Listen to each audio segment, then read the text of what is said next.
guys, welcome back to Glue Burns. It is your favorite supervillain, Dak here. I am joined with Gabe, also known as the Tallestfrog on Instagram. Yeah, that's me. Yeah, and we're here to talk about, honestly, a way overdue movie I needed to watch, and I'm finally glad I watched it, which is the Blue Blur himself, Sonic. I'm gonna be honest, on my way home from work, I listened to a couple of the Sonic theme songs. Like, specifically, I listened first to the Sonic Underground theme song. Oh man, It's so that's underrated. that's a word. I think it's good, but it's a little extra, and I think that's what makes it good. I think it's because why everyone kind of sometimes latches onto, if not the series, just the theme song, because it's not what you expect. No, not at all. I think that I could describe a lot of Sonic. It's just over the top and not what you expected. For sure. Over the top for sure. Yeah. And oh my gosh, I don't know why it took me. When did this movie come out? I think it's a year and a half now.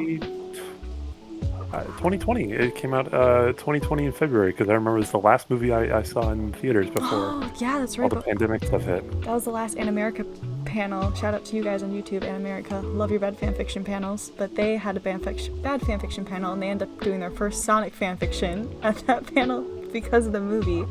And after that, they actually obviously had to start doing. They finished up the Sonic online at a live stream because they couldn't do any more panels, obviously because there's no conventions. Yeah, that was like, because Anime Milwaukee was that same weekend of Valentine's Day. Yes, yep, that was it. And that was like the last, like it was so blissful. Like oh, how we were all just having a great time, and we then were. next month it was hell. Right, like little did we know. It's like the calm before the storm. For sure. Oh my gosh. I'm gonna, like, again, I don't know what took me so long to watch it, because watching the trailers, I was happy with everyone else with the redesign. I think we were all happy that to have a movie franchise listen to its fans, I think was so huge, because, like, to make, let's be honest, video game movies, or, like, movies coming from other sources of media, such as games or other things like that, do not have a good track record of being well done. And no, not video game movies at the very least. yeah, that's the only one that comes to mind is video game movies. Like, and I think,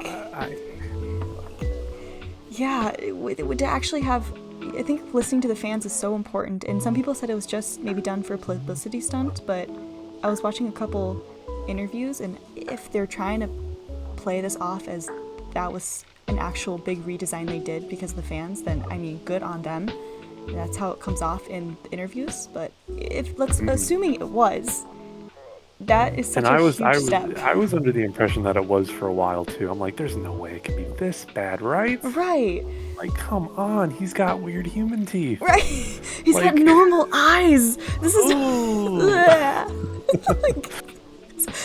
that's like, oh my god, this is like those creepypasta Sonics, like but worse. Oh no, it's like, just too. I thought it was too bad to be true. Like, I was excited for it, for sure. Yeah. But I'm like, there's no way this is it. Like, and then they announced the redesign, and I'm like, oh, okay, maybe this was a publicity stunt. But I was looking at like behind the scenes stuff, and like a lot of concept arts and like 3D models of that first trailer Sonic were like mentioned and shown. And so I'm like, how deep does this go? Or did they actually like really pull a 180? Because that's an impressive feat to make that turnaround in like, what, I think it was 5 months? Right. And that's why I think, like, when I was watching an interview with the producer, because he's like, the person there was like, okay, I can't talk to you without bringing up the redesign. And he's like, yep, I understand. And like, it seemed wholeheartedly, I mean, it could have been obviously just saying it for it, but wholeheartedly they're like, yeah, it was not in our intent to do a redesign, but we wanted this, to be for the fans, like as he would say. And in my mind, because Sonic itself was 3D modeled, like I feel like they could just pull a skin off and put a new skin on. But at the same time, the eyes are so animated. I feel like that takes a lot of its separate animation. There's some proportional stuff too that was a little strange to try and, I guess, translate that to what a new model would be. That, I don't know. There's a lot of maybe we'll never know. And maybe it's just all lost to the tinfoil ages. hats. I mean, they got Tails right at the end of the movie, so I mean... That's true. I don't know, fam. Although, we'll talk about that later. I am so excited for Tails. Well, me too. He is... I feel like he's going to add so much to the movie. But starting from the beginning... basically, yeah, just talking about... We were talking about video game movies in general. My brain's bouncing all around. But, like, because I've had such a bad track record, I think the Pokemon movie really showed that they can do a good job with video game movies if done right. But you specifically have to do them right. Yeah, I feel like it takes a lot of effort and a lot of, like... A lot of passion. Like, you have to actually know what you're talking for about. Sure. Like a good bounce off between like what you're trying to make and like what fan perception would be, because I think fans have a certain idea of like what a video game movie could look like, but I can't imagine directing one would be very easy. And in a way too, you have to think, I've noticed too that these movies they do a modern spin on it. Like, if you were going to do Pokemon, are you going to do it in the Pokemon universe? In this way, in the Pokemon movie, if we're going to talk about that, like, it was the Pokemon in our universe combined. Like, what if our universe was kind of combined with the Pokemon universe, or Pokemon were roaming around free? Right. And it wasn't, Pallet Town or Sinnoh. It was the U.S. or it was perceived to be. Right, like a New York-esque kind of combined landscape. with like a Tokyo-esque kind of the bullet and I trains. think that definitely helps like a general audience to not feel so alienated in the world. Yes, like parents you have that introduction to the concept, and you're like, okay, this is weird, but I can follow along because I can recognize things from it. Right, so even non-fans can like come into the movie theater and be like, okay, I know kind of what the story is and what's going on, and I know kind of... Sure, yeah. Yeah, like... They explain things pretty thoroughly. Or what they need to, at least. There's a lot... There's some, like, things you should already know going into it, but, like, they explain everything else pretty like, well. if you didn't know some of the things, like, there was things that would fill in the gaps, but if you did know, it was just kind of that more gratifying and rewarding to see, like, little Easter eggs and little nods and hints to other things. So, like, for example, going back to Sonic, like, it modernized it in a way. I felt like I was really surprised and happy that there were some things that weren't, like, I don't think it followed what I knew of as Sonic, but it kind of showed it in a more modernized way of maybe, like, how it came to be if it was in this universe. And it felt so organic, and it felt great in that way. Right, I can think of, like, the shoes, for sure. Yes! The shoes, and, him calling him Robotnik. Eggman, Yeah. like, that, it felt so organic. And so even if this was an alternate timeline, it made sense. Sure, And, looking at my little little list of some things that came to mind. But like going back to finishing up the whole modernizing thing, because some of these things were written 20 years ago, right? Like some of these Pokemon, Sonic, the original stuff came out maybe years ago, and a great way of showing of modernizing stuff that came out a while ago but still make their stories interesting for today is like Spider-Man Homecoming. If you saw the original Vulture in the comics and what they showed him in the movies, he's an interesting character in the comics. Oh my gosh, I love Vulture. he's a very different representation in the Homecoming movie with what's the actor's name? Oh my gosh, yeah, I had it on the tip of my tongue. I'm looking it up. Hold on. Myself, 'cause I really like him. Me too. It's gonna hit me like a brick once I Michael Keaton. Michael Keaton, yes. I just Yeah. even in this representation though, it felt awesome. I felt Yeah. like Yeah, he's really good. Adrian Toomes is like you said, such a really interesting character, and in his original design, obviously in the 80s, it was very colorful green, the feathers, he was an actual vulture, like to see it really modernized to this big mechanical wingsuit, it felt believable. It felt believable in our times for this supervillain. There definitely has to be like justifications made Right. to like a character's aesthetic and design, because like you look at, I mean, what's a good example here? I can't think of anything off the top of my head, but like you need to justify the fact that this guy is like Vision from the Marvel universe, like the cinematic universe. It's like this guy flies around and he shoots lasers out of his head. Okay, how do we justify that so it seems more believable right, it's to a general audience and like the story we're trying to tell in the setting? It's the checks and balances. Like, yeah, sure. I mean, one thing I can think of is I was listening to a bad book review, and they talk about checks and balances with the characters. Like, they can have these certain things, but even if you can't find a way to justify it, whether it just be morals, like think about Superman. Like, I think kind of Vision falls in that, because like, why can't he just go off and do this? Well, he's got morals, which is not like the other guy did, and I feel like that's kind of not what you're talking about, but kind of like, I feel like I'm not hitting the mark there. No, I see where you're going. Yeah. So, but I just mean like this guy flies around and shoots lasers out of his head. Right, how do we make that happen? But how do you make that happen? With what we know in today's age, how can we make that happen? Yeah. Yeah, that makes sense.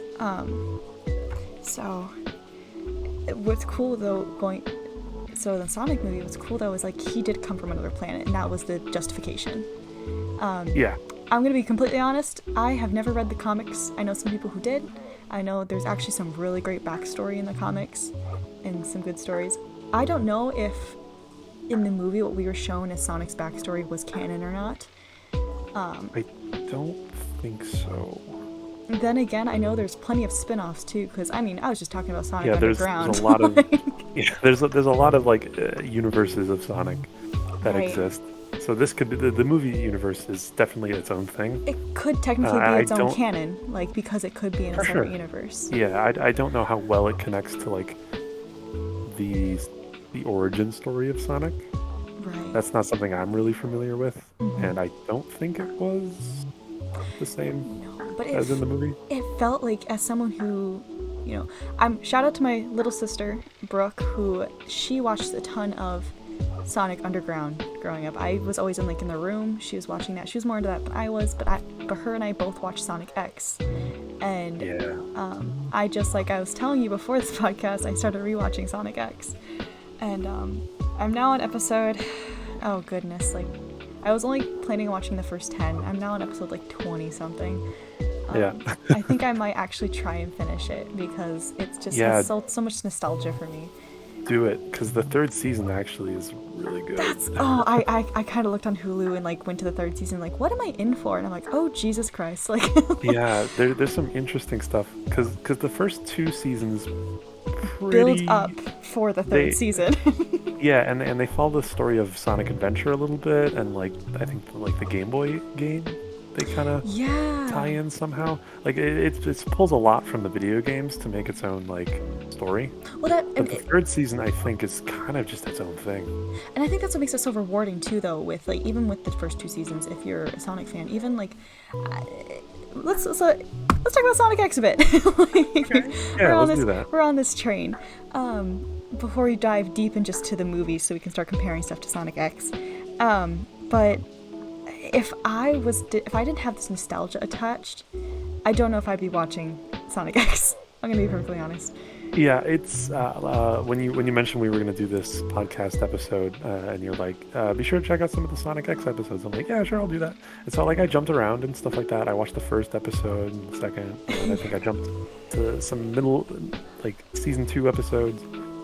It's a little rough. It is hard sometimes. It's a good kids show, I That's the think. thing. That's the thing. It's very much a kids anime. And what I remember talking to one of my friends when I went to an arcade recently, shout out to Riley, I started talking about Sonic X just because I was delving back deep into it. And it's like, it reminds me a lot of Pokemon, where there's not much plot, but it's a good kids anime because it's in its own kind of universe. You don't need to have a lot of this and that. There's very one-dimensional characters. Chris. Yeah, sure. Chris. We'll talk about Chris. Oh, Jesus Christ. Don't even get me started with Chris. Oh, because they had such potential to really give him at least another dimension of character, especially with his parents and, like, the hints here and there of, like, yo, you kind of feel bad for him because his parents aren't really around. And, the little lines they give him of, like, Master Chris, your parents are coming home today. And he's like, what, really? And it's not even my birthday? Like, that's sad. But they don't give him any depth to that. That's it. Like, no, he's still happy. He's all mopey in like the early episodes about like how he doesn't have any friends, and it's like he clearly has friends. Like, he does. Like human friends. He has Francis. He has what was the other kid's name? I want to say Thomas, but I don't think it is. I'm gonna be honest, I do not remember. I feel bad for him now. There's the girl in the wheelchair. Yes. I don't know if they were really good friends. I just know that she was in his class, and she's right. like, oh, like, yeah. And then Sonic's like, yeah. Oh, honestly, I love that episode with Sonic and the girl in the wheelchair. I think her name was like Heather or something. Sonic X. We're gonna pull up the character list. All right. Why would you put Shadow in there? He's not even till like season, like not in this season. What the heck? Oh my gosh, Chuck, the grandpa, great character. That's a good example of a good character. He's an interesting guy. Danny, his name's Danny. Danny, that's right. So it's Danny, Francis, Helen. I'm gonna be honest. Ella and Tanaka. I'm like, Sonic X's slightly racist adventures. Yeah, they definitely. It's a little tropey. It's a little tropey. It's a little distasteful.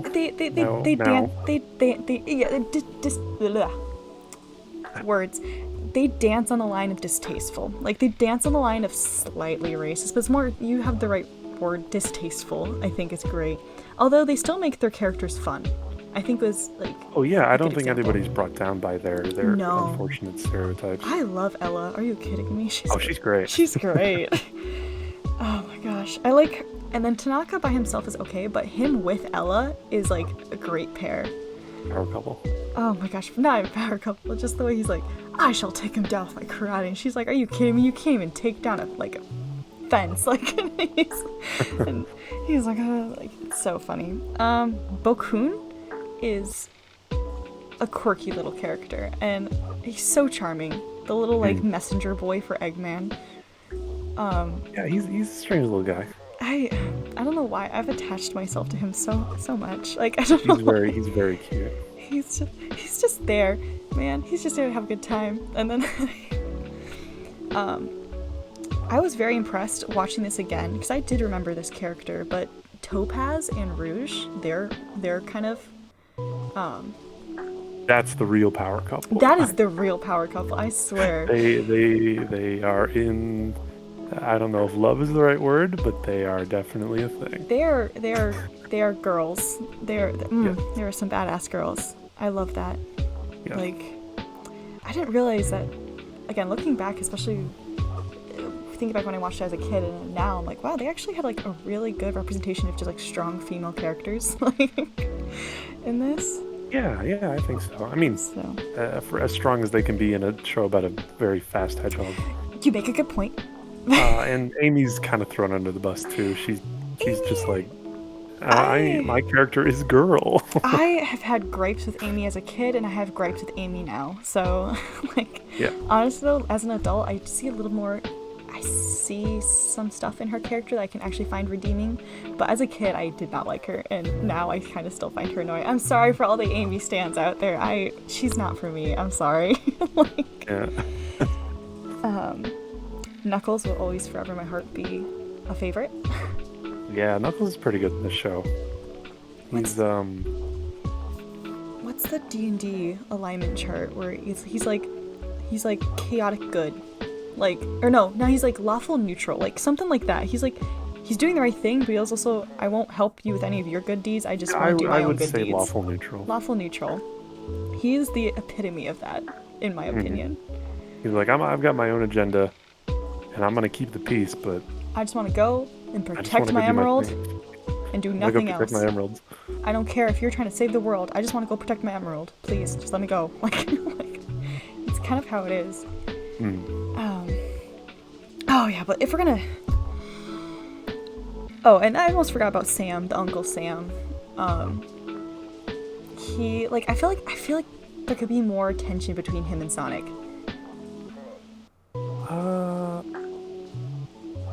Is it just me? It could be just me. Yeah, no, I think that's a fair statement. Yeah, I mean he's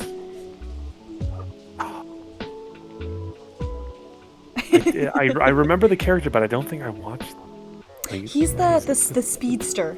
He's on the first episode. He's the racer. He's always trying to beat Sonic, and Sonic just like pushes him over like nothing. Right, and then like after Sonic is kind of like outed to the family, they never really show the uncle really. Okay, my favorite thing about like characters and stuff, or just like writing in general when it comes to good writing, is I love seeing characters' reactions. It really shows their characters and deeper settlements of their characters and kind of how they react to certain situations. And I never got to see how Sam found out that this blue blur that beat him and tarnished his pride as the speed team captain and is living with his nephew, like, right, and it's just there, and I never got to see that, and it's kind of really disappointing for me, because then the next time we see them interact, it's just like, yo, Sonic, like, he's just there. Yeah, I don't think depth is a particularly high priority mark on this show. You make a good point. I think I'm asking too much of this show. Yeah, it's just a kids show, and I mean, like, there's kids shows that can explore depth, but this is a kids show about Sonic. A very fast hedgehog from the video game. You bring me back down to earth. Yes, you make a good point. But then you've got things like episode 17, which was like Hawk and Knuckles, and that was kind of like a deeper episode, and I'm like, whoa, wait, whoa, what was this badass fight? Deep sometimes. We must go deeper. But it's not a consistent depth. Consistency is not known in this show. Consistent depth, I don't think. Gotta go fast. Gotta go fast, absolutely. No time for consistency. Absolutely not. Fuck Next that. episode, whoa. We have a badass fight with Hawks and almost getting killed. Now a beach episode, yeah. Whoa. Oh my gosh, you make a great point there. Of course, the two robots, Deco and Boko. Oh, God bless those two. Oh, what great characters. Part of me is like, like pair cosplay, like guess. That would be so fun. They're so quirky. And Eggman himself. Like, Man. Eggman, especially in the movie, was so well represented as a modernized character, and like his personality was there. Oh, in the Sonic film? Yes. Yeah, I was for so sure. impressed. He was watching, because I was like super, like, I really like Robotnik and Eggman.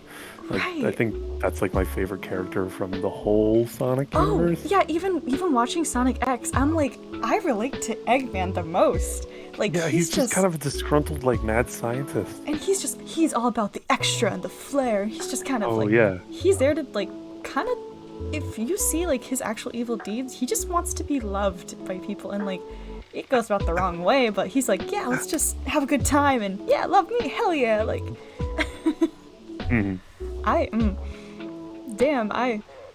You know, you grow up when you really relate with the villains, especially, I mean, this is more of a goofy villain, but still. Like, Still, yeah, there's a little bit in there. and No, but back to what you were saying about the Jim Carrey. Jim. Oh, yeah. I was watching interviews and stuff with him. Me and he too. goes like crazy in depth about like His backstory. I spent so long thinking about this character, and really, does he just want to be loved? Is that it, or is he looking for some acceptance? And I'm like, Jim Carrey, this is a you're playing a mad scientist in a kids show.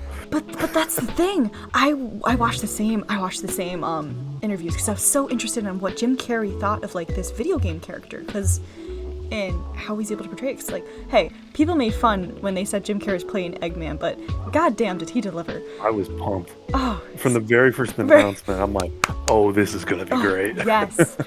And especially that teaser image at the end of the thing where they showed him like as Egg, like with the Eggman mustache and everything, like that teaser image at the end of the trailer. Big mustache. God bless.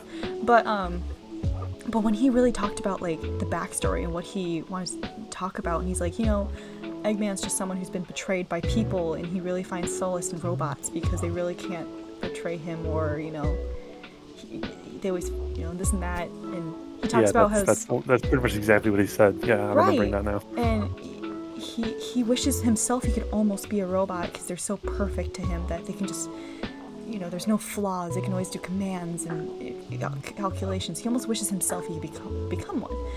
And he, obviously, Jim Carrey dives into what makes a character almost fall into this, and abandonment from parents as a child, as a kid. And that's when like you said, you're like, whoa, this is deep. But it's funny because it goes real deep. It's interesting to see how it comes out because I think it's an awesome performance. Right, because if you watch the movie again, you see it.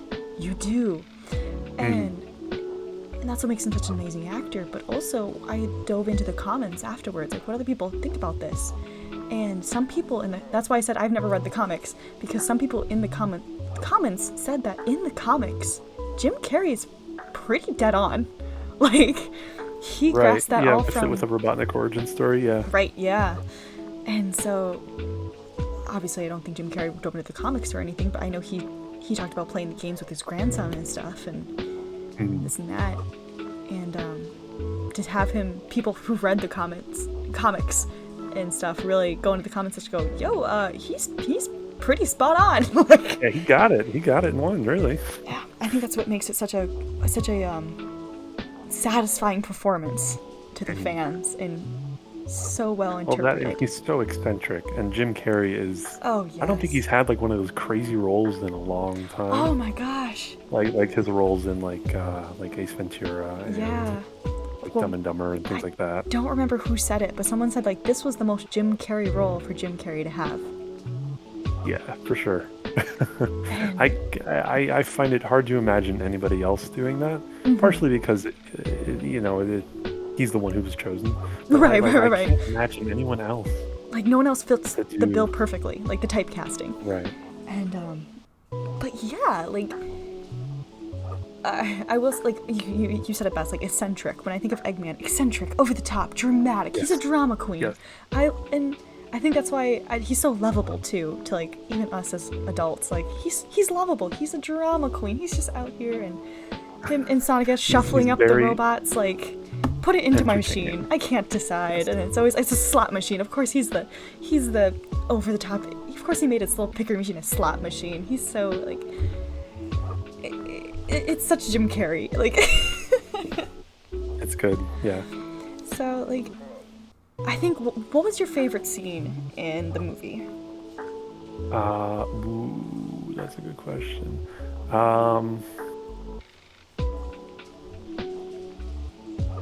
I don't want to keep cycling back to just Jim Carrey as Robotnik, but the whole scene where he's like extracting the energy from the quill, his and version he has that of whole the Evil Grows soundtrack at the back. It's so good. It's like, oh, this is wonderful.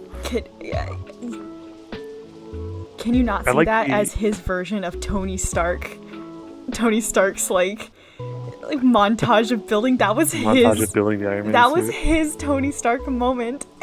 Like, yeah, I guess it kind of was. Like when you watch it, like that's immediately what I thought when he's pulling up like the things around him. He's spinning around in his chair and his robots are doing his work. I'm like, is this not like Jim Carrey's version of a Tony Stark scene? Yeah, I think it's definitely a hallmark staple of a like a scientist and an inventor Oh yeah. having their little montage. Oh, he definitely put his own flair on it. Oh, Oh yeah, yeah. it's I'm pretty sure they just pointed the camera at him and said, "Go." have fun. Yeah. Just like, here's the soundtrack, go crazy. Oh, I forgot what movie it was I was watching an interview for, but someone said that for a certain scene they just kind of said have fun, like, which is the Yeah. best thing you say for an actor. And so like half of the things was like, I forget what movie it was, or if it was a voice acting thing, because half of it was like improv on the spot. But yeah, like that's the scene I think of too. Is his little like I can't think of a better word, but his little Iron Man scene, like Right. it's great. My gosh. What about you? What was your favorite scene? That was the scene. Yeah, like that's pretty much it. That's it? That's the one? That's probably, yeah, that's what I'm saying. All right. Same for me. I really can't think of anything else. So even after watching the movie again most of the movie again before coming here, like even the ending scene was like not even as iconic as like him like popping squats in his his moving laboratory and then doing I holograms. did like the ending too, like in the final confrontation between Sonic and Robotnik, where he has like the big ship. Right. And, then he powers up. And he goes jing jing jing jing jing. Oh, like yeah. pinballs all around I him thought and that does was a spin great. dash move. There was a lot of You like hear the sound effect, and you're like, yeah, there it is. yeah, He's doing the spin dash. right. I know part of me is like there's a little childish like yes, there it is. He said the thing. Like, it was very much just like ooh, they did it. Oh my gosh, and like his ship is very like okay, again like doing source material right. Like a lot of like his little egg robots and stuff are very close to what was in the games, and I think that's why it worked so well. It's because they really did the source material good. And his little like usually his little egg carrier thing that he rides in, it wasn't in one of the games. It did have one of those two-pronged things, and so I think that was trying to take it from that. Yeah, it's kind of like I mentioned earlier of like trying to rationalize fantasy Yeah. in a modern setting for Right. conventional audiences. Some things can hover in other universes, but in our universe, you at least have you can have the two fans on the side to make it look Right, like it hover. there's like you gotta see the propulsion or else it gets a little too cartoonish. which is Right. Interesting to say in a Sonic movie. That's what I'm saying. Going back to that though, it felt very organic. It felt really good. Yeah, it felt believable for the universe. Yeah, I think Right. like you have this very outlandish scientist who invents all these crazy things that nobody else can. To have him be kind of like a part of the government, and even the government themselves were just like, oh, we don't want to work with him. Like it felt so believable. That's nuts. Like we know, But he's dude. a genius. But he's nuts. But he's nuts. I won't speak on my military this podcast experience. episode is slowly turning into let's just talk about Dr. Robotnik. But he stole the show. He really did. If there was no Dr. Robotnik, there would be no movie. Like, yes, you could say the same about Sonic, but you can have a Sonic just kind of having an adventure in Earth trying to figure out stuff. But like, Dr. Robotnik was so like, how do I put like, he was needed, but also couldn't have been there. But because he was there, he was done so well. Like, he had to be done well. And not only was he done well, he stole the show. Like, so going down my list of just little things that kind of got with me. Oh, the rings in this movie. The use of them really kind of struck me odd, but like I was okay with it, which was interesting. Yeah. So that kind of harkens back to the games too, in a way. Like they were just like a collectible life system in the Right. games, but also like you would have these really large ones that would warp you to like a bonus I did stage. like that because I did like that he just said, oh, they were portals, and like it was like, oh, those are the endings for your levels, which made sense. And then when he was going through like when the whole chase scene, which I love that chase scene where he was going through ring through ring through ring. Yeah, now that you mention that, I think that also is definitely up there in my favorite scenes. That was honestly great. Pretty entertaining. Oh yeah.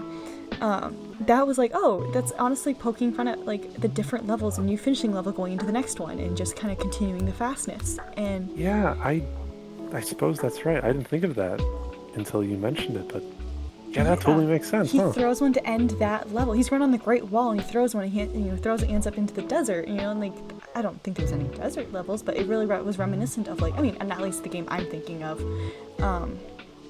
But you were really kind of going from stage to stage in that sense, and just being chased by Dr. Robotnik. It was really thrilling, entertaining, but at the same time, it was whoa, this is Sonic. This is why people love it. Like yeah, it's definitely like the core concept is stripped down to the core. Fighting Dr. Eggman and running through all these different crazy worlds and things like that. Also, I need to look it up, but I know in the original Sonic games, at least the ones I played as a kid, it's been so long, I can't even remember which game it was. It was definitely a pixelated side-scroller, so like, if that says anything. That narrows it down to about most of them. But yeah. Do you know how little that narrows it down? But I remember they had a very like mechanized city, and I think it was very reminiscent of San Francisco, but I can't remember if it was actually called San Francisco as a stage name. Because if it was, then the movie really did like take you from Green Hills to San Francisco as the beginning and end levels. There's a few city levels in Sonic. There's like Hydro City and like, oh, what else? I'm looking at Hydro City's the only one coming to mind, but list of levels, Sonic I News guess Network. Casino Zone. Casino. That's an iconic one. Honestly, if they went to Las Vegas and like ended up at a casino, that would have been just as good. Yeah, I think that could have been very fun. Green Hill Zone. But Marble I don't Zone. know. I don't know the logistics of showing gambling in a kid's. That's movie. true. They were this close to saying bitch, and then like he punched him before he could say son of a like you son is poof, and like half of saying bitch. There's some workarounds. I thought it was kind of funny. Speaking of humor, I will say I was not expecting as many jokes to land with me as they did. Like, there were some actual really funny quips and jokes. Like, I think the one that stood out to me was Sonic trying to fight his Eggman's little like robot that keeps giving babies out, like he says, and following them, and he jumps on one of them and is like, hey, welcome to my live stream. Today we're going to be destroying robots like this. And like destroys it. That made me chuckle. Like, it was so, the timing was so there. Just yeah, there's a lot of good, a lot of good humor moments. right. Can you Like believe... there's jokes that definitely don't land for me. Right. Because I'm like, yeah, it's a kids movie. You know, Yeah. kids would probably find it funny. But, there was definitely you know. some lowball jokes. I was like, nah, I mean, whatever. Like, but then there's some higher ones that really, like, him on top of the egg robot, and he's like, can you believe Amazon's gonna deliver packages with these things? yeah, that was pretty good. That got me. As someone who works at Amazon, that got me.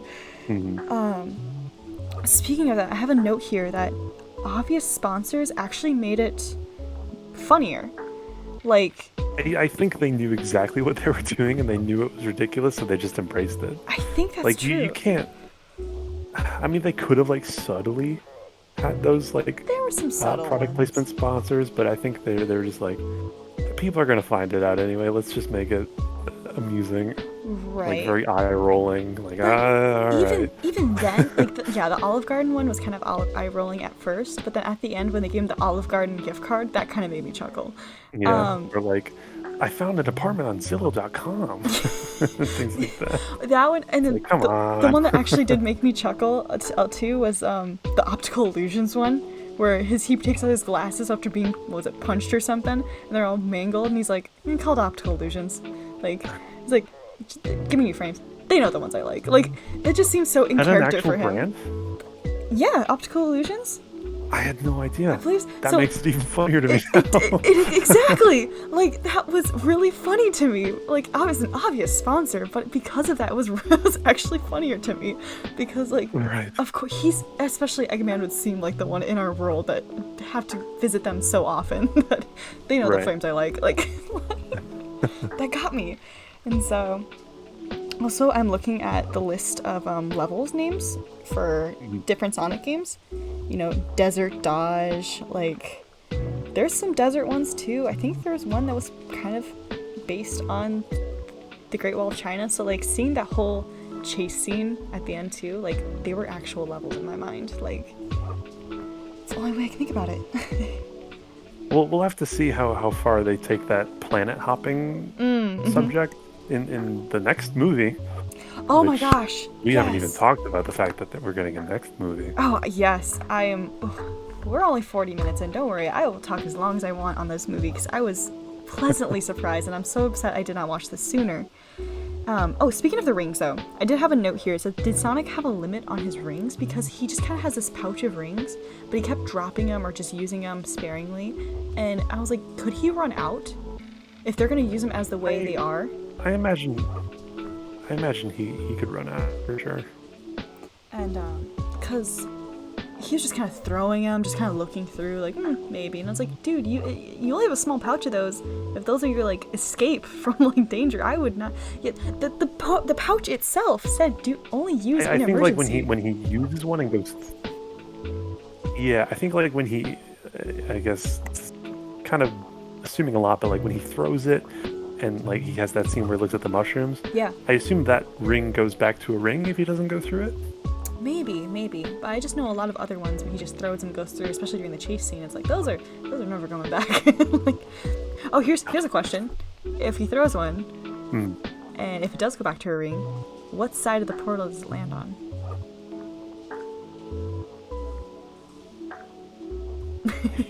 Like if he throws the ring and it activates into a portal. Yes, and if he's supposed to make that come back into a ring, if it like collapses again, what side of the portal would it land on? Or does it somehow split into two types of dark matter? It's a ring. I think it's just a...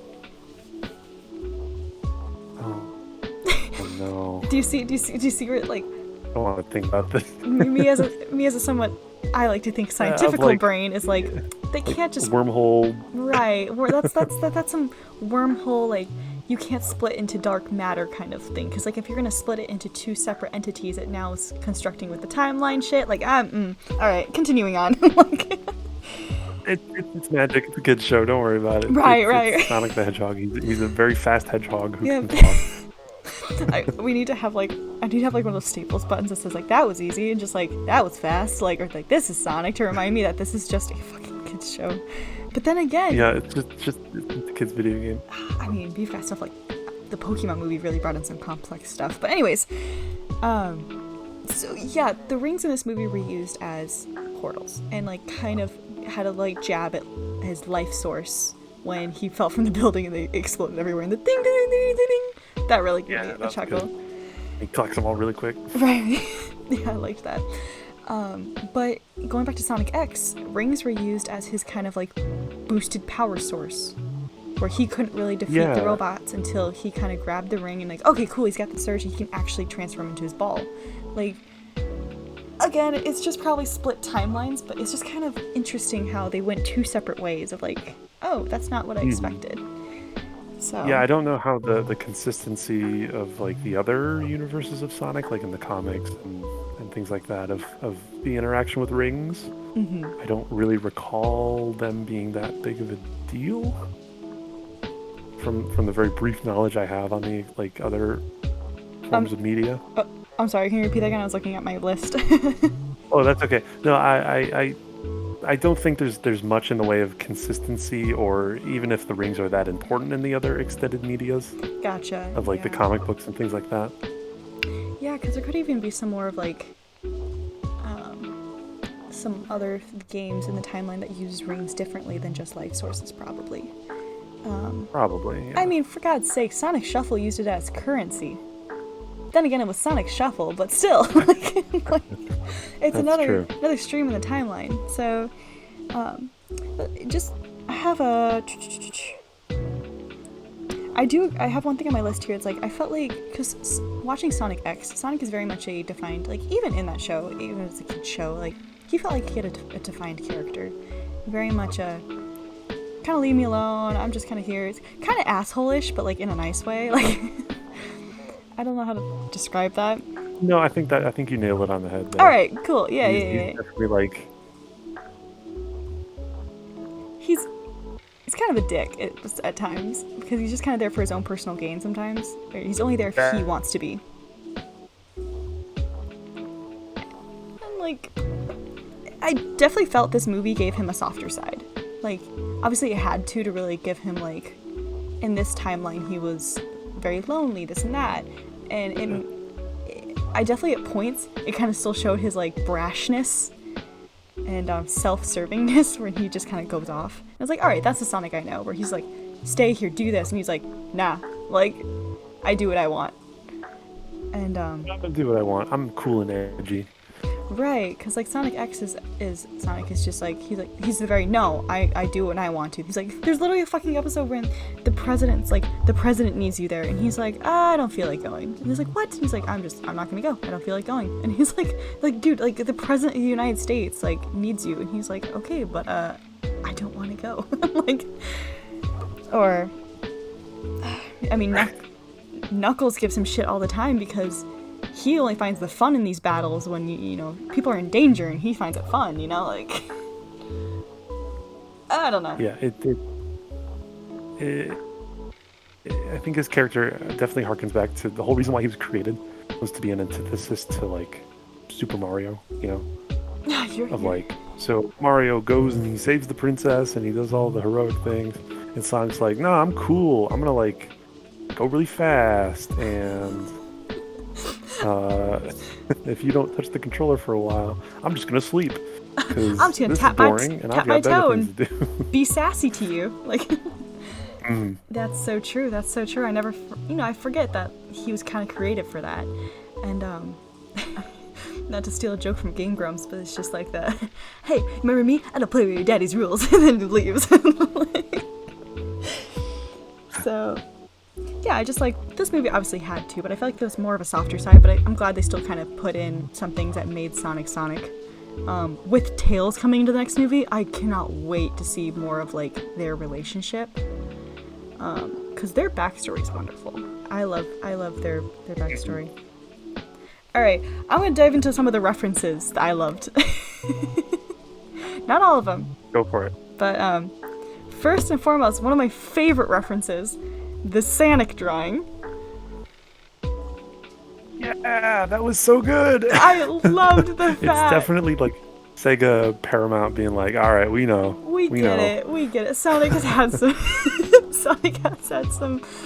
some iffy times. And my god, the Sonic drawing. And the way it was presented in the movie was perfect. Oh my gosh, I could not. Yeah, it makes sense. I love how even Sonic, when he's like, oh my god, crazy Carl, and Sonic was like, no, you guys, he's more observant than any of you. Like, I kind of liked that, where he gave justification for him not being crazy. I was like, I love that. The Sonic drawing was so good, though. I saw that and was like, no, they did not. Yeah, that's a great picture. I think it made its way to like one of the video games too. Oh, it did? It's like a shirt. I think it's a shirt you can get in like Sonic Forces. Oh, that's beautiful. Oh my gosh. Yeah. I need that in my life. It's really funny. I need that. Oh my gosh. That reminds me of like some Hatsune Miku stuff, like in their games. They're kind of self-aware of like some of her iterations. And then like oh yeah, for unlockable sure. T-shirts, and it's like her really creepy like two-legged form. It's so funny. Anyways, the messing with the cops, like that's something in Sonic X, it's something in other games and like forms of media. Sonic kind of messing with the cops, like right from the beginning, him doing like his own like beating his high score, like going past the thing. Yeah, that was very. Yeah, it definitely. Like that's his character, you know. He's like, I'm gonna do my own thing. Don't worry about the establishment or powers of authority. You can't even catch me. Right. Whatever. I'm too cool. Tom or Tim, whoever his name was, trying to make sure he's not crazy. And someone's like, yeah, beat the high score. Hell yeah. like, Tom's just trying to make sure, like, oh, it was. I did get a good chuckle out of that. I will say too, Sonic living in the attic at the end. That was a huge Sonic X reference. Yeah, it was. Because Sonic and his friends live in the attic with Chuck. Like. Yeah. And so right at the end, I noticed immediately, and that's before I started rewatching Sonic X, when he's like brought him into the attic. I'm like, oh my god, this is Sonic X. Why were you named Tom? Why were you not named Chris? That could have been an easy switch. Like, oh my god. Well, because Chris is a boring character, and Tom is only a kind of boring character. You're right. I mean, they're both blank slates, let's be honest. Yeah, they're not very dimensional. His wife was amazing though. I loved his wife in that. Yeah, she was pretty fun. I rewatching it before I came to work. Just now, I could think of the scene where she's like, when she sees Sonic for the first time, and he's like, "Can I talk to you in the other room?" She's like, "Can we acknowledge how calm I am? How calm? Yeah, this one. Okay, so what the hell was that?" She like goes up. So funny. I loved her. Yeah, she's great. Oh yeah, I hope she comes back in the next one. Oh, I put here, funniest scene to me was Robotnik's assistant, Agent Stone, pinning himself against the wall for Dr. Robotnik. Yeah, there's Agent Stone is an interesting character. I want to know more about their backstory. He knows. He's playing along. Right. Like, he probably gets paid. Oh yeah, like, I want to know more about their backstory. Like, how long has he been serving him? One? Who knows? Right. Hopefully he is. I feel like Stone is kind of the stand-in for, like, the quirky robots that have always been. Belong into that. Because even pin yourself to the wall. Right. He's like, pin yourself to the wall, please. Like, and he kind of sighs. Like, right, and then Jukin, like, does it himself. Like, he's obviously done this before. Like, they've done this before. And to the point where this is just you know what to do. Like, he's so done with Robotnik's crap.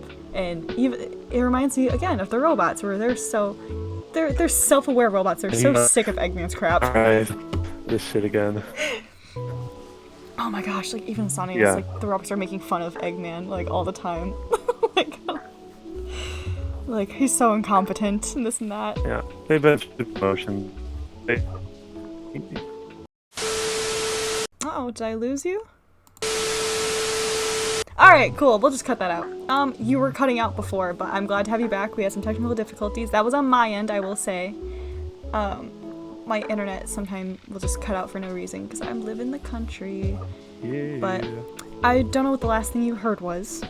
About how Agent Stone was like used to going through the motions, being like, oh yeah, yeah, all right. Oh yeah, and like I want to know more about the history. And again, he I feel like he was a stand-in for the other robots. Again, the Senti robots are just so sick of Eggman shit as well, and so it's kind of funny seeing.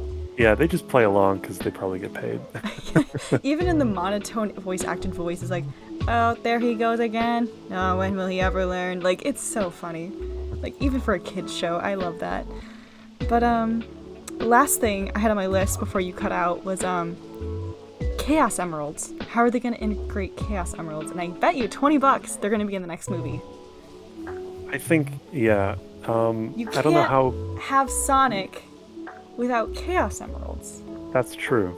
Have you been kind of keeping up with, like, the leaks and things like that? No, but I know as we are recording this, my friend said there's going to be a stream of some sort they're going to watch, where they're just going to have, like, leaks and stuff of the next movie, or information, or something about next games and movie, and stuff about Sonic in general.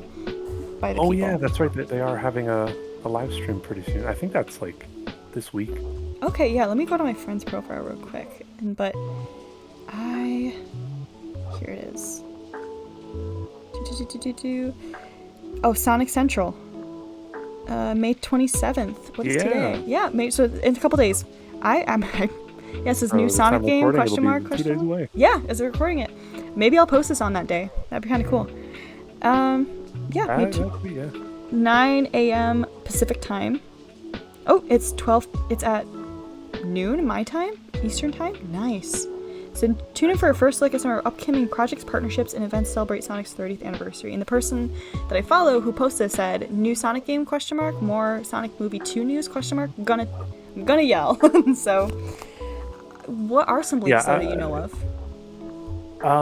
So Knuckles is definitely in the movie. Yes! Oh my gosh, I'm so happy about that. There were some behind the scenes shots of like stand-ins and things like that. Of like, getting the lighting right, you need to have like they have like a life size. Right. Shadowing. Figure. Getting the shadowing on like CG characters is probably one of the hardest things, especially when they're moving into real sight. So I get that. Yeah. So Knuckles has like his own model, and he's definitely going to be in the movie. I'm so excited. So with his introduction, it almost assures Chaos Emeralds. Of course. Oh my gosh. That makes me so happy. Like I said, I love Knuckles as a character. Yeah, he's great. He's such a good character. And then I do have a lot of love for Tails, although his character's kind of flat sometimes, I will say. I do have a lot of love, personal love for that character, because I relate to him a lot. But other than that, he's kind of flat. But Knuckles, I feel like, as far as the crew goes, has such a... He's more well-rounded out as a well-written character. He's not as rebellious as Sonic, but he's definitely like just as arrogant, if not even more. Right. But again, he's the what was it? The lawful neutral. Yeah. You don't see many well-written lawful neutral characters, and he's just so well done. So. But I'm gonna have to look up some of those leaks now because I am super excited to know that Knuckles is gonna be in it. But I can almost see this being more than a two movie series now if they're going to start introducing Chaos Emeralds, because I can see easily. My biggest fear is that they're going to start fubbing it up later down the line, but I really think with how they've shown stuff so far, they really could make this a decent series of movies. I don't know if I want too many movies in this universe. I don't want 7 movies, one for each emerald, but I do think that maybe I can see them doing in total, including the one we just saw, 4 movies. I could see 3. I got 3 pretty. There were 3 original Sonic games. Oh, you know what? I think there could be 3 movies. Actually, that'd be actually really great because the whole 2, the Sonic 2, it was reminiscent of Sonic, the game Sonic 2, where they introduced Tails. And honestly, yeah, if they can keep it to 3 movies, I think that'd be a home run hit for them. How many characters do you think they're going to introduce, though? Because it looks like we've got Tails and Knuckles in the next one. I hope it's no more than Tails, Sonic, and Knuckles. Do you think Amy's going to be introduced? I hope it's just... I don't know if I want Amy in... Me neither. I don't want her either, but I do think that if they're gonna have those ones, I don't see what she could bring. Yeah, maybe. I hope Shadow comes in. I do. Shadow could be kind of cool. If they want to retell the Shadow story again. My gosh. You want to talk about this being a kids series? You want to fucking talk about Shadow? Yeah. Metal Sonic was a big hope for me. Metal Sonic's a great character, and I thought that's kind of what they were going to do. Because, you see Robotnik with he's still got the quill. True. He could recreate Sonic. He could infuse that into, it could be the main power source of Metal Sonic. That makes so much sense. Yeah, that's immediately where my mind went when I saw that at the end. I never thought of that until you mentioned that, but that does make a lot of sense. So. Yeah, he's I couldn't beat Sonic, so I'm going to make another Sonic to beat Sonic. And of course that never worked. I will say though, watching a couple interviews with the producer, and they even did I don't know if you watched the one where they did the guess the Sonic characters. I have a hope that he's someone that actually knows the Sonic universe well, because they pulled out some obscure Sonic characters to see if he knew them, and if they were actual Sonic characters or not. And he did, and so I have hopes that. I actually have pretty high hopes that this series, especially with what we've seen so far, is going to be done well with somebody who knows the series and has passion for it. I just hopefully don't think he's going to try to reach out too far to the point where it gets muddied or something. I don't want to say muddied, but it's the best word I can think of at the moment, where it gets just too much, too fast, too far. Right. Yeah, you got to keep in mind that these movies are intended for general audiences, fans of Sonic for sure, but you don't want to. You don't want to throw too many. They're not going to be pulling out Espio anytime soon. Yeah. Right. You're not going to see Big the Cat or anything like that. Oh my god, can you imagine? I don't want to. They just take the model from Snorlax from Pikachu. just make a Big the Cat. Give him bigger ears and make him purple. Foggy. Oh my gosh.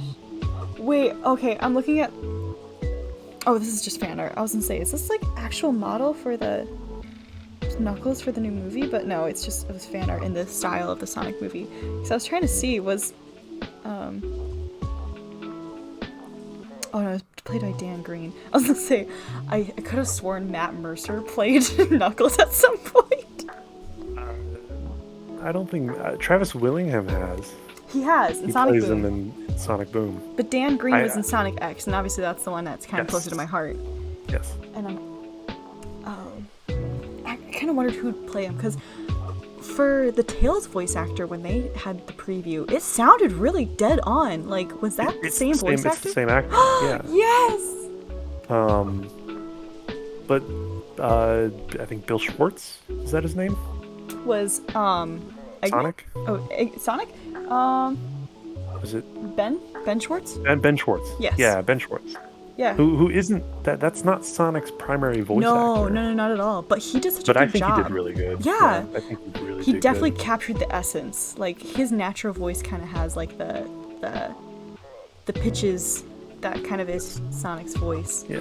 So even though it wasn't it, I can still hear it as Sonic, which is great.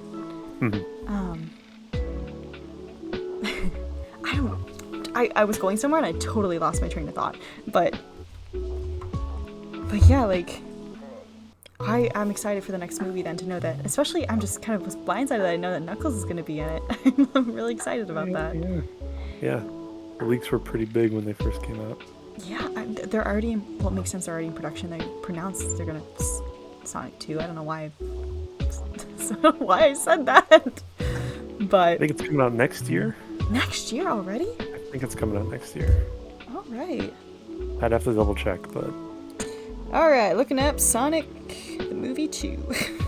See what comes up. and of course that might be delayed, you know. Oh, well, yeah, of course. Release date, it says COVID. April 8th, 2022. Yes. Yeah. Do title announcement, 11 seconds. I was gonna say, do we know, they're still gonna have, obviously, Jim Carrey's Dr. Robotnik, which we're gonna see, like, the evolution from Dr. Robotnik now to Eggman. I hope so. Yeah. Jim Carrey kind of talked about that in one of the interviews, where, what if he was experimenting on those mushrooms and stuff, and you kind of see him kind of just losing himself and going mad, because we already saw him going mad, but now he's like fully been taken over, because he felt like he was alone before, but now he was truly alone.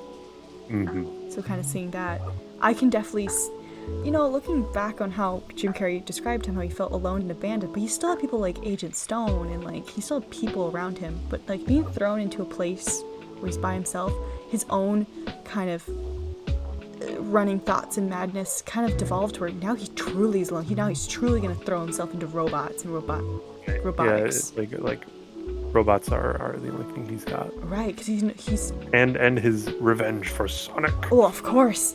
And so I kind of, again, Robotnik was done so well in this movie, but it was even done, when you think about it, even more perfectly to bring out this more cartoony version of Eggman for it to make sense. Yeah, it was a good jumping off point, like at the beginning of an Eggman story. I think he's definitely gonna drop the Robotnik name and go full Eggman. Oh yeah, he's gonna reclaim it. So, do you think we're gonna see Sonic go supersonic, or do you think they're gonna wait for like another movie for him to go supersonic?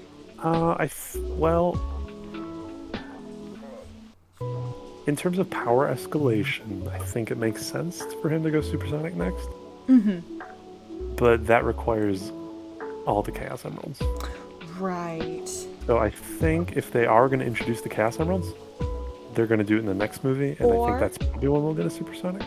Or do you think he's just gonna have another awakening? Because, like, I know in this movie we kind of saw him get awakened into seeing, he can finally use his spin ball dash and stuff, and his, the kind of spinball that we've seen, because he kind of had like an awakening, he kind of like, quote unquote controlled his little power outbursts from before. Are we gonna have, like, in this timeline, are we gonna just maybe see him have like an awakening, or are they gonna maybe try to keep true to that, or are they gonna get the Chaos Emeralds and see him go supersonic? Yeah, I think he's definitely gonna go supersonic. So. In the next film, yeah, with the Chaos Emeralds. Right. Speaking of the power outage that happened in the movie that kind of started the whole debacle, I forgot to mention that, and that's another reference I kind of loved. That's right after that is where I started watching the movie at work to kind of catch up, was right after the power outage. But the whole baseball scene was, I saw it as a really nod to Sonic X and like other games. I think Sonic and baseball has always kind of been a little bit of a thing together, but Sonic X has had Right. a couple instances of them in a baseball field, and when I saw that, I'm like, is this Oh yeah, I remember that. yeah, I mean, it might be a nod, yeah, for sure. it definitely, yeah, if anything it'd be like a nod and a wink, or even maybe they didn't intend it, but I'm pretty sure they did, but who knows, so we can only speculate. Yeah, I mean, they seem pretty. Of course, you can speculate until the next movie comes out, and then Right. Until that's literally anything else comes out. So, my gosh, it was just an overall good movie. Like, I don't know what else to say. It was satisfying. Although his little introduction to chili dogs was kind of funny. While he was in the bar, like stopping time. Oh, did I lose you again? I think Oh, there you I think you were cutting in and out for me. Oh, it's all right. I'll just repeat it. Okay. Another little scene. I thought the bar scene was kind of out of place, but I kind of thought it was a cool way to show his little like time stoppy powers, where he can kind of like mess everyone up.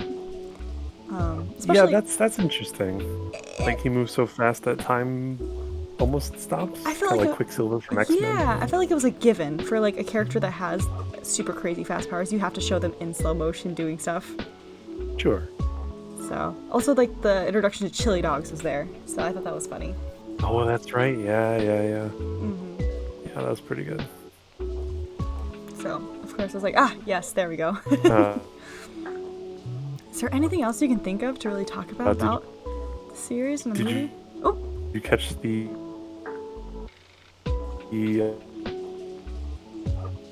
Yo Mama joke in that scene? Are you there? yeah, I'm here. I'm sorry. The which Yo Mama joke? Oh. No, it's okay.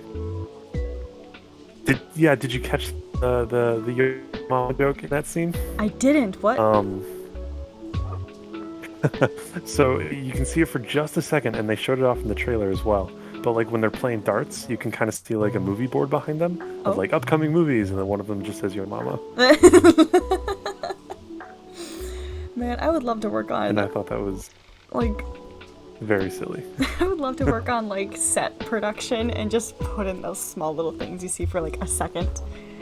And Right, like blink and you miss it kind of thing. right, because like even again going back to the interviews, the producer, one of the questions they got was there any like references you're happy people caught or that you're proud of and stuff, and just the headband he was wearing with his like fake nunchucks, that was a actual Oh yeah, it's the Sonic intro. yeah, but without Sonic, Like, obviously, because like he the said it'd be full too screen. meta.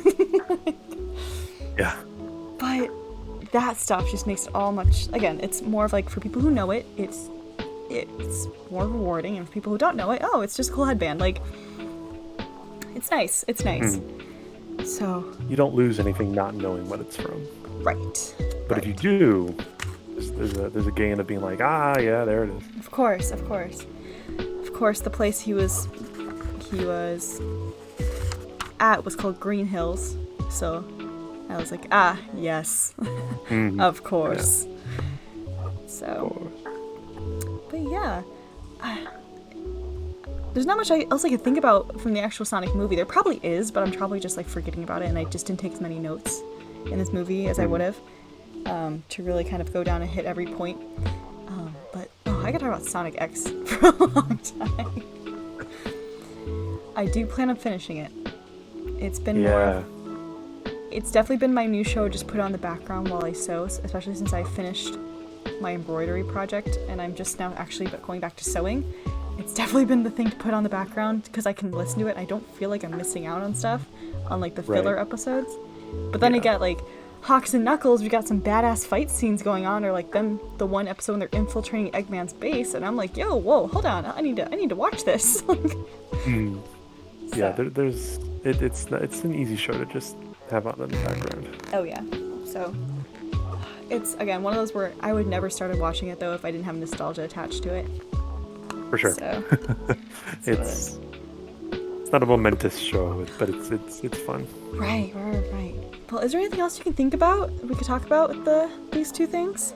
With the Sonic film and Sonic X? Yeah, or anything about Sonic that we think we missed or you want to talk about or bring up? I don't think so. I mean, nothing comes to mind. Right, it will come later. But I'm sure something will, yeah, later. If we have to do a follow-up, we can, of course. But, That's true. yeah, I know we're both really tired. It is now officially midnight where I live, so... Yeah, it's 11 where I'm at. I gotta get to bed pretty soon here. I have to wake up early and go grab my car from the collision center, so, because it is officially done. So, I want to thank you so much for...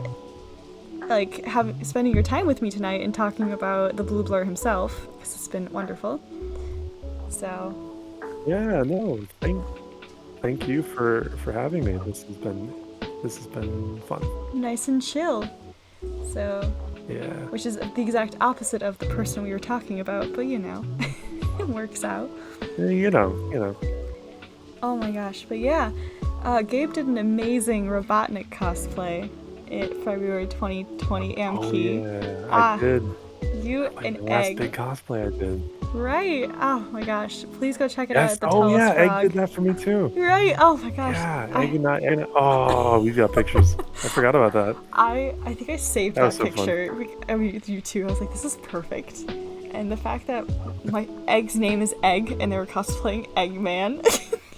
Yes. Poetry. They were like, it was meant to be.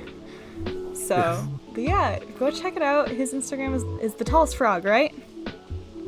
I am at Tallestfrog. Yeah. Tallestfrog. Wonderful. Yeah. All right. Well, I'm probably going to end it up here, and I'll maybe see you on the podcast sometime soon for maybe another subject. Yeah.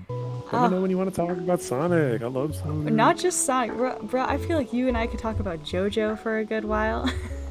Oh, don't get me started on JoJo.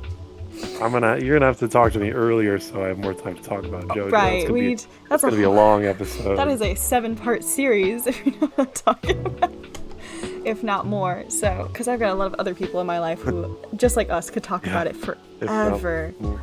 So, yeah, but any other subjects if you ever want to talk to me about it, just to let me know, hop on. Very chill, very nice. So, I'm gonna let you go now. So, thank you so much, even to everyone popping in and listening tonight. Hope to see you here soon, and I am, of course, Dakota, like I said. You can find me at Dueling Pisces on Instagram and on YouTube, and I hope to see you again. Thank you!